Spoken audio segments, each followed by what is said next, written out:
ഇതിനു മുമ്പ് ഈ അങ്ങാടി കണ്ടിട്ടില്ലല്ലോ. ഇപ്പൊ കണ്ടില്ലേ, അത് മതി. താടിയ കുപിതനാണല്ലേ? അല്ല, യു രഘു. ചെമ്പറയിൽ എന്റെ ഗുരുനാഥനുണ്ട്, അവിടേക്കുള്ള വഴി പറഞ്ഞു തരൂ. കടൽപ്പാമ്പിനെ കരപ്പാമ്പിനെ കണ്ട എങ്ങനെ തിരിച്ചറിയാം? പാമ്പിനെ പിടിച്ച് വെറുതെ നക്കി നോക്കുക. ഉപ്പുരസം ഉണ്ടെങ്കിൽ അത് കടൽ പാമ്പ്. ഇവിടെ വെച്ച് വേണ്ട, അങ്ങോട്ട് മാറി നിന്ന് ഞാനിവിടെ നിൽക്കുന്നത് കണ്ടുകൂടാ തെണ്ടി. അവിടെ ആരും ഇല്ലെന്ന്, എന്നാ അവിടെ ആരും ഇല്ലെന്ന് ചോദിക്കാം. അന്തപുരത്തിൽ അമ്മച്ചിയുടെ പേരെന്താ? ഞാൻ അനന്തപത്മനാഭൻ.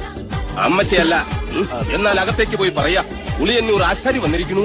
വെറും ആശാരിയല്ല, മൂത്താശാരി. അത്ര മൂത്തിട്ടൊന്നുമില്ല. പോയി കുളിപ്പിച്ച് ശുദ്ധമാക്കും. ശരി, ക്ഷമിക്കണം. കഴിഞ്ഞ ഞായറാഴ്ച ഞാൻ കുളിച്ചതാ, ഇനി അടുത്ത ഞായറാഴ്ച കുളിക്കാൻ വ്രതമുണ്ട്. എന്നെ കുളിക്കൊണ്ടിട്ട് കുളത്തിലെ മീനുകളെല്ലാം ചെറുത്ത് പെരുകും. ഗുരുവിന്റെ സമ്മതമില്ല നീ മനയുടെ അതിർത്തി കടക്കില്ല. കടന്നാൽ നിന്റെ രണ്ട് കാലും തളർവാദം വന്ന് ശോഷിച്ച് ഈർക്കിൽ പോലാകും. നിൽക്കുക. അതിനോട് ആരാ പോന്നെ? അളയെ നിൽക്ക. സിസ്റ്റേഴ്സ്, ഈ അടുപ്പിൽ ബാലികാച്ചൻ തീരുമാനിച്ചു. നന്നായി, ഞാൻ ഫയർ എഞ്ചിൻ പിടിച്ചിട്ട് വരാം. ആദികേശവ, ജീവൻ വേണമെങ്കിൽ ഓടിക്കും. ഉയര് കിടന്നാൽ നിനക്ക് വായിക്കില്ലാത്ത 3-4 നമ്പൂരി ചെക്കന്മാരെ പിടിച്ച് അടുപ്പിന് ചുറ്റി ഇരുത്തിയിട്ട് സ്വാഹ സ്വാഹ എന്ന് പറഞ്ഞ് കുറച്ച് എണ്ണയും കോരി ഒഴിച്ചാൽ ഒരു രക്ഷയെ തളക്കാൻ പറ്റില്ല. രക്ഷയെ തളക്കണമെങ്കിൽ ഏഷ്യാനെറ്റിലെ കടമറ്റത്ത് വരണം. എനിക്കും അറിയില്ല, എന്താ പറ്റി? ഞാനിവിടുന്ന് രക്ഷപ്പെട്ട് ഓടിയതാ. വലിയ കുരുങ്ങി. 8 കാലിയുടെ അല്ല, ഇതേതോ 10-28 കാലിയുടെയാണെന്ന് തോന്നുന്നു.